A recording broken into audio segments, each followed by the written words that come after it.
বন্ধুরা, আজকে একটা স্টিলের কয়েন 2 টাকা নিত্য মুদ্রা যে কয়েনটি দেখতে পান আমরা মার্কেটে, সেই কয়েনটা নিয়ে আজকে বলবো।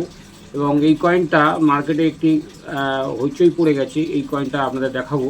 তো এই কয়েনটা নিত্য মুদ্রা 2 টাকার কয়েন, যেটা এখন বিক্রি হচ্ছে 5,500 টাকায়। এই রিসেন্ট একটি অকশন হাউসে 5,500 টাকায় বিক্রি হচ্ছে বিউ নিউ কন্ডিশানে। তো এই কয়েনটা কেমন দেখতে হয়, তার কন্ডিশান কী, আর কেনই বা এত টাকা দাম, তার সম্পূর্ণ ভিডিও আপনাদেরকে আজকে দেখাবো। আপনারা ধৈর্য ধরে ভিডিওটা দেখুন, এবং আপনাদের কাছে যদি এই কয়েনটি থাকে অবশ্যই দামে বিক্রি করতে পারবেন যদি ভালো কন্ডিশনে থাকে। তো বেশি কথা না বলে আগে আমার যে ভিডিও কয়েনটা যেটা দেখাতে চাইছি সেটাই আপনারা দেখতে থাকুন। আমার চ্যানেলে যারা আছেন দেখছেন তাদেরকে অবশ্যই বলবো একটু সাবস্ক্রাইব বা লাইক করে দিতেন, আর একটু বেশি বেশি করে শেয়ার করে দিতেন, যাতে প্রত্যেকেই আমার ভিডিওটা দেখতে পায় এবং প্রত্যেকেই জানতে পারে তার কয়েন সম্বন্ধে বা নোট সম্বন্ধে তাদের অভিজ্ঞতা তৈরি হতে পারে। এবং আমার চ্যানেলটা যাতে আরও বৃদ্ধি পায় সেটাই আপনারা চেষ্টা করবেন, একটু লাইক শেয়ার করবেন, এটাই আমাদের কাছে কামনা। আর আমার যে ভিডিওটা আপনারা দেখবেন সেই ভিডিওতে অবশ্যই কিন্তু একটু কমেন্টে লিখে পাঠাবেন কেমন হচ্ছে, বা এটা ভুলভ্রান্তি কোথায় কিছু হলে আমাদেরকে অবশ্যই লিখে পাঠাবেন। আর আমার ভিডিও শেষে ফোন নাম্বার এবং অ্যাড্রেস দেওয়া থাকে, সেখান থেকে আমার সঙ্গে যোগাযোগ করতে পারবেন। তো চলুন বন্ধুরা, কথা না বাড়িয়ে আমি যে মেন টপিক সে 2 টাকার কয়েনের সম্বন্ধে বলতে চলেছি সেটাই সম্বন্ধে আমরা জেনে নিই। বন্ধুরা, আমার কাছে যে কয়েনটি দেখতে পাচ্ছেন 2 টাকার একটি স্টিলের কয়েন। এই স্টিলের কয়েনের বৈশিষ্ট্যটা আগে জানতে হবে। মিউল কয়েন জানতে গেলে আগে অবশ্যই জানতে হবে তার কী কন্ডিশান, কি তার সাইজ, লায়ন কী আছে, তার সাল, বিভিন্ন রকম এই যে ডেফিনেশান, কয়েন সম্বন্ধে ডেফিনেশানটা আগে জানতে হবে। তারপর কয়েন তফাৎ বুঝতে পারবেন। তো আমাদের এই কয়েনটার মধ্যে একটি 2 টাকার যে একটি কয়েনের মধ্যে 1 টাকার যে হস্তমুদ্রা কয়েন তার স্ট্রাইক হয়ে গেছিলো, সেটার দৃষ্টান্ত আজকে দেখাবো। তো প্রথমেই আমরা জেনে নিই, বই থেকে দেখে নিই যে এই যে কয়েনটি দেখতে পাচ্ছেন 1 টাকার কয়েন। এই 1 টাকার কয়েনের আমি সালটা দেখছেন 2007 থেকে 2010 পর্যন্ত ছাপানো হয়েছে। আর ওয়েট হচ্ছে 4.85 গ্রাম, সাইজ হচ্ছে 25 মিলিমিটার। আপনার সাইজটা লক্ষ্য করুন, 25 মিলিমিটার সাইজ। সেভ হচ্ছে সার্কেল। তো 2010 সালের যে বইটি দেখতে পাচ্ছেন, যে হায়দ্রাবাদ মিন্টের, এই যে আমাদের কারেন্ট বই 2000 হায়দ্রাবাদ মিন্টের দেখুন 30 টাকা দাম ফেলা রয়েছে ইউএনসি কন্ডিশানে। নর্মাল কন্ডিশানে কোনো দাম ফেলাই নেই, আর ইউএনসি কন্ডিশানে হচ্ছে নয়ডা হচ্ছে দেখুন 30 টাকা দাম ফেলা রয়েছে। হ্যাঁ, তো এই কয়েনটা আপনারা দেখলেন, এই যে কয়েনটা দেখতে পাচ্ছেন একদিকে হচ্ছে নিত্যদিন মানে ওভার সাইড, আর রিভার সাইড দেখতে পাচ্ছেন এটি ভারত ইন্ডিয়া লেখা, মাঝখানে অশোক স্তম্ভ, তার তলায় সপ্তম জয়তে, আর এখানে ইয়ার এবং ডিনোমিনেশন যেটা হচ্ছে মিড মার্ক যেটা থাকে সেই মিড মার্কটা দেওয়া রয়েছে। এবার 2 টাকার কয়েনের সম্বন্ধে একটু জেনে নিই। 2 টাকার কয়েনের যেটা আছে, 2 টাকার কয়েন সম্বন্ধে আর কি ডেফিনেশনটা দেখে নিই। তো 2 টাকার কয়েনে দেখুন, 2 টাকার কয়েনের মধ্যে এটি 2007 থেকে 2011 পর্যন্ত এই কয়েনটি ছাপানো হয়েছে, ক্রিটিক স্টিল। আর ওয়েট হচ্ছে 5.62 গ্রাম, আর সাইজ হচ্ছে 27 মিলিমিটার। তাহলে দেখলেন এই কয়েনটি হচ্ছে 27 মিলিমিটার ডায়ামিটার, আর এটার হচ্ছে 25 মিলিমিটার ডায়ামিটার।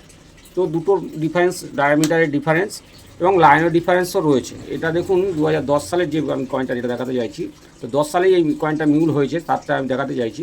4টে মিনিট থেকে ছাপানো হচ্ছে, ক্যালকাটা, বোম্বে, হায়দ্রাবাদ, নয়ডা। কিন্তু হায়দ্রাবাদ হচ্ছে স্কোয়ার এবং নয়ডাও স্কোয়ার। তো নয়ডা দেখুন একটু ভ্যালু বেশি দেওয়া আছে, 40 টাকা ভ্যালু দেওয়া আছে ইউএনসি কন্ডিশানে। এইবার কয়েন সম্বন্ধে ডিটেলসটা যাব। ডিটেলস বলতে আপনার ওভার সাইড, এবার রিভার সাইড দেখুন। রিভার সাইড যেটা দেখতে পাচ্ছেন এইটা দেখুন, এই যে আমি যেটা বললাম যে এই কয়েনটির মধ্যে ভারত ইন্ডিয়া ওপর লেখা আছে। একটু পুরাতন কয়েন নিয়ে আমি দেখাতে চাইছি, নতুন কয়েনের এখন এই মুহূর্তে নেই। তো যেটা আমার হাতের সামনে আছে সেটা নিয়ে আপনাদেরকে ভিডিও করছি। তো ভারত ইন্ডিয়া রয়েছে, মাঝখানে অশোক স্তম্ভ, তলায় রয়েছে সত্যমের জয়তে লেখা, আর তার তলায় রয়েছে একটি ইয়ার যে 2010, আর সালের তলায় কিছু নেই, তার মানে এটা কলকাতা মিন্টের কয়েন। তো আমার হাতে যে আরেকটি কয়েন দেখাবো সেটি হচ্ছে 1 টাকা, যেটা হস্তমুদ্রা নিত্য মুদ্রার যে কয়েন। দেখুন এই কয়েনটি, তো এই কয়েনটির মধ্যে দেখুন 2010 এও 2010 লেখা রয়েছে, ভারত ইন্ডিয়া একই সেম মেটেরিয়াল, সেম জিনিস দেওয়া রয়েছে। কিন্তু দেখুন ভারত ইন্ডিয়া লেখা, মাঝখানে অশোক স্তম্ভ, আর সত্যমের জয়তে লেখা 2010 কলকাতা মিন্ট। তাহলে ডিফারেন্সটা কোথায়? ডিফারেন্সটা হচ্ছে এখানে দুটো, এটা 27 মিলিমিটার ডায়ামিটার আছে, 27 মিলিমিটার, আর এটা 25 মিলিমিটার ডায়ামিটার। তাহলে কয়েনটা যখন স্ট্রাইক হচ্ছে একই সালের মধ্যে, তখন কী হয় দেখতে পাচ্ছেন, ভালো করে দেখতে পাচ্ছেন কিনারাগুলো একটু বেড়ে যাচ্ছে, কিনারাগুলো বেড়ে যাচ্ছে। এই স্ট্রাইক হওয়ার ফলে কি কিনারাগুলো অনেক মোটা হয়ে যায়, রিংগুলো মোটা হয়। আমি একটি কয়েন দিয়ে দেখাতে চাইবো। এই দেখুন, এই একটি কয়েন দেখা যায় 2007 সালের কয়েন। তো এই যে কয়েনটা দেখছেন, এটা দেখুন কিনারাগুলো কত মোটা হয়ে গেছে। এই কিনারা মোটা হওয়ার ফলে বোঝা যাবে যে এই কয়েনটি মিউল হয়েছে কিনা, এটা 1 টাকা স্ট্রাইকটা করেছে কিনা। তো আরেকটি বোঝার উপায়, সবচেয়ে ভালো যেটা বোঝা যায়, তাহলে কিন্তু আমাদের দুটো লাইন দেখতে সমান্তরাল দুটো লাইন রয়েছে, আর এই 1 টাকার কয়েনের দুটো লাইন সোজা রয়েছে। তাহলে আমাকে দেখতে হবে দুটো লাইনে এই রকম মেজারমেন্ট দেখাতে হবে, দেখতে হবে। দেখছেন, ভালো করে লক্ষ্য করে জুম করলে একটু বোঝা যাবে, তা আপনার জুম করে নিই ছবিটা। দেখুন এই লাইনের সঙ্গে এই লাইন মেশাচ্ছি, দেখুন ডিফারেন্স রয়েছে, এই লাইনটা আর এই লাইনটার ডিফারেন্স রয়েছে, এই লাইনটা কম আছে, এই লাইনটা বেশি আছে। তলা লাইনের সঙ্গে বা মাথার লাইনের সঙ্গে ম্যাচ করবেন, লাইনেরটা দুটো ম্যাচ করলে বুঝতে পারবেন, দুটো যদি লাইনের এই লাইন 2 টাকার কয়েনের সঙ্গে 1 টাকার কয়েনের যদি লাইনটা ম্যাচ করে যায়, তাহলেই সেটা বলবেন যে এটা মিউল কয়েন। তাহলে মিউল কয়েন যদি হয়, এই ধরনের মিউল কয়েন, এছাড়া যেটা আমি ছবিটা জুম করে নিই, তো এই যে হলুদ কয়েন 2 টাকার কয়েনটা দেখতে পাচ্ছেন, এটা হচ্ছে 9 মিলিমিটার, এই যে অশোক স্তম্ভ যে মাপটা রয়েছে 9 মিলিমিটার, এবং এইটা 1 টাকার যে কয়েনটা, যেটা 1 টাকার কয়েনটা রয়েছে সেটা হচ্ছে 8 মিলিমিটার হাইট। দুটো লাইনের তফাতও রয়েছে, কারণ এটা 9 মিলিমিটার, 9 প্লাস 1 মিলিমিটার, আর এটা হচ্ছে 8.2 মিলিমিটার হচ্ছে আপনার হাইট। তো দুটো ডিফারেন্স কিন্তু রয়েছে, লাইনেরও ডিফারেন্স রয়েছে, প্লাস এই যে লাইনের ডিফারেন্সটাও রয়েছে।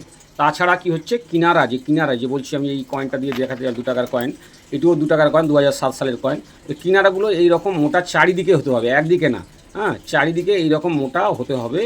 এই রকম কয়েন যদি 2010 সালের দেখা যাচ্ছে, আমাদের কাছে হয়তো 8 সালের বা 7 সালের বা 6 সালের, যে কোনো সালের হতে পারে, কিন্তু 2010 সালে যেটা দেখা গেছে সেই সালটার ক্ষেত্রে এটা দামি একটা কয়েন। এবং এই কয়েনটি বর্তমান মূল্য মানে মার্কেটের একটি অকশন হাউসের, আমি 2 মাস আগে যে অকশন হাউস হয়েছে দিল্লিতে, সেই অকশন হাউসে পাওয়া গেছে, সেটা একটি 5,500 টাকায় বিক্রি হয়েছে বন্ধুরা, কপ কন্ডিশানে। তো আপনাদের কাছে যদি এইরকম কন্ডিশানে থাকে আর এমনি লো কন্ডিশানে যদি পান, তাহলে কিন্তু এটা আপনার মোটামুটি 300-400 টাকা থেকে শুরু হয়, 300-400 থেকে শুরু করে আপ টু 500-550 টাকা, 5,000-5,500 টাকা পর্যন্ত দাম হতে পারে। তো এই কয়েনটির মধ্যে আরেকটি আমি 4টে মিন্ট রয়েছে, 4টে মিন্টের মধ্যে বোম্বে ক্যালকাটা কিন্তু কমন ক্যাটাগরির কয়েন, কিন্তু ভ্যালুয়েশন কম। সেক্ষেত্রে কিন্তু আমি যেটা বললাম সেটা কিন্তু নয়ডা মিন্টের কয়েন, ভালো করে শুনবেন, 2010 নয়ডা মিন্টের কয়েন, নয়ডা মিন্টের এই যে 1 টাকা স্ট্রাইক পড়ে গেছিলো নয়ডা মিন্টের মধ্যে, সেটা কিন্তু দামি কয়েন, সেটা যদি পান সেটাই কিন্তু 5,500 টাকা বিক্রি হবে। এবং অন্য যে মিন্টের যদি পান, যদি কলকাতা বা বোম্বে পান, তাহলে কিন্তু সেটার ভ্যালু অনেকটাই কমে যায়, 3 থেকে 3,500 টাকা ভ্যালুয়েশন আসবে। আর যদি হায়দ্রাবাদ মিন্টের পান, সেটা কিন্তু 4-4.5 পর্যন্ত দাম পাবেন ইউএনসি কন্ডিশন বা বিএনসি কন্ডিশনে। তাহলে বুঝতে পারলেন বন্ধুরা যে 1 টাকার কয়েন 2 টাকার ওপরে স্ট্রাইক হয়েছে, 1 টাকার এই 1 টাকার কয়েনটি 2 টাকার কয়েন, এটি আমি 1 টাকার কয়েনটা দেখাতে চাইবো। তো 1 টাকার কয়েন, এই যে 1 টাকার কয়েন, 1 টাকার কয়েনটি এই যে পিছন দিকটা রিভার্স সাইডটা এটা স্ট্রাইক হয়েছে এইভাবে। তো এই ধরেন আমি ডিফারেন্স কীভাবে বুঝতে পারবেন সেটাও আপনাদেরকে দেখালাম, দুটো লাইন যদি সমান্তরাল হয় আর লাইনটা পুরো মিলে যাবে, এই লাইনটা বড়, 2 টাকার লাইনটা বড়, 1 টাকার লাইনটা ছোট, এই যে লাইনটা, এবং কিনারাগুলো মোটা হতে হবে। এই ধরনের যদি কয়েন আপনারা দেখতে পান, অবশ্যই আমার সঙ্গে যোগাযোগ করতে পারেন, আমার সঙ্গে বিক্রি করতে পারবেন এবং ভালো দামে বিক্রি করতে পারবেন। তো ধন্যবাদ, কেমন লাগলো ভিডিওটা অবশ্যই কমেন্টে লিখে পাঠাবেন। আর যাদের কাছে এই কয়েনগুলি আছে আমাকে ফটো পাঠাতে পারেন, আমরা আপনাকে চেক করে নেব। কিন্তু আপনারা কয়েন, যে স্টিলের কয়েন যেগুলো আমরা মিউল বলছি বা যেগুলো ডাইভ্যারাইটি বলছি, এইগুলো কয়েন কিন্তু আপনারা নিয়ে চলে আসবেন না, সব এক কারি কয়েন নিয়ে চলে আসবেন, নিয়ে এসে দাদা চেক করুন, আমি আপনাদের কয়েন কোনোটাই চেক করব না। আমি বারবার করে ভিডিওতে বলে দিচ্ছি, স্টিলের কয়েন কোনো চেক করবো না, চেক আপনারাকে বেছে নিয়ে আসতে, হ্যাঁ 2-3টে হলো ঠিক আছে, আপনি 50-100 খানা কয়েন নিয়ে চলে আসবেন আর আমাকে সেগুলো চেক করে বেছে বেছে বলতে হবে, আমার দ্বারা সম্ভব নয় দাদা। আপনারা যে কয়েনটা আপনারা বেছে নিয়ে আসতে পারবেন সেই কয়েনটাই বিক্রি করতে পারবেন। আপনার ভিডিওতে টোটালি বলা থাকে এবং এমনভাবে বলা থাকে যাতে নর্মাল মানুষও বুঝতে পারে যে কয়েনকে ডিফারেন্স যেগুলো থাকে সেগুলো অবশ্যই আপনারা বলে দিই। তো কেমন, আর আমার কাছে যারা আসতে চাইছে তাদেরকে বলবো, আমরা আগের দিন রাত্রে 8টা থেকে 10টার মধ্যে ফোন করে নেবেন, এবং আমার ঠিকানা কিন্তু ভিডিও শেষে সবসময় ঠিকানা এবং ফোন নাম্বার দেওয়া রয়েছে, আপনারা ওখান থেকে যোগাযোগ করতে পারেন। আর আরেকটি কথা আপনাদেরকে বলবো, বারবার করেই আমরা আপনাদেরকে বলছি, কয়েন পাঠানোর আগে বা পরে ফোন করার কোনো প্রয়োজন নেই, কয়েন পাঠানোর আগে কিংবা পরে কোনো প্রয়োজন নেই, আপনাদের কয়েন পাঠিয়ে রাখুন, অবশ্যই আমি আমার টাইম মতো আপনাকে কয়েনের রিপ্লাই দিয়ে দেবো। আপনারা কয়েন পাঠিয়ে ফোন করার তো প্রয়োজন নেই, কয়েন পাঠাবো কি না সেটাও ফোন করার কোনো প্রয়োজন নেই, আমার স্ক্রিনে যে নাম্বারটা দেওয়া রয়েছে সেই নাম্বারে অবশ্যই ফোন করুন, অবশ্যই আপনি ফোনে পেয়ে যাবেন। এবং আপনার ভিডিও যে হোয়াটসঅ্যাপ রয়েছে সেই হোয়াটসঅ্যাপে আপনাকে কয়েনটা পাঠাতে পারেন। 4টে করে কয়েন পাঠাবেন, বেশি করে অনেক করে কয়েন পাঠাবেন না, তার সঙ্গে কিন্তু মিটমার্ক বা ছবি কিছুই বোঝা যায় না। অতএব 4টে করে বা 6টা করে কয়েন পাঠাবেন, যাতে ইয়ার বা মিটমার্ক পরিষ্কার বোঝা যায়, তাহলে আমরা আপনাদেরকে বলতে সুবিধা হবে। তো আজকের মতো বন্ধুরা বিদায়, নেক্সট ভিডিও যেটা আসছে আপনারা দেখতে থাকুন, ধন্যবাদ।